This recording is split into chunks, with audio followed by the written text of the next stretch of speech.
Polisi menangkap buronan kasus penganiayaan berat dan juga merupakan bandar narkoba.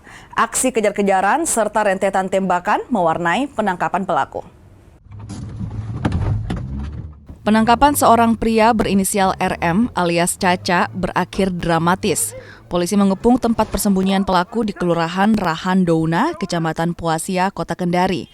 Pelaku berusaha kabur menggunakan kendaraan roda 4 bersama seorang wanita yang diduga kekasihnya.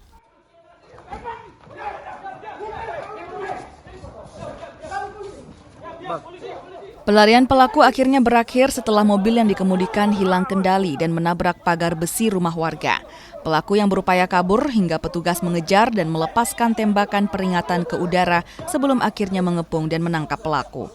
Saat digeledah, polisi menemukan senjata tajam jenis badik, keris, parang, celurit, pisau dapur, tombak, ketapel, senapan angin, dan 1 butir amunisi. Petugas juga menemukan narkotika jenis sabu, uang tunai Rp580.000, serta 3 unit telepon genggam. Senjata tajamnya saat kami mau melakukan pendekatan dan penangkapan terhadap si tersangka, dia mau mengambil parang tersebut untuk melakukan perlawanan terhadap kami. Yang dimana kami berhasil mengamankan duluan si tersangka dari pintu supir mobil tersebut yang mobil Civic warna putih. Akhirnya kami penggeledahan didapati di kantong sebelah kanannya 2 plastik narkoba. Kemudian di sebelah kantong kirinya kami dapati uang sebesar Rp580.000. Itu merupakan hasil penjualan dari narkoba jenis sabu.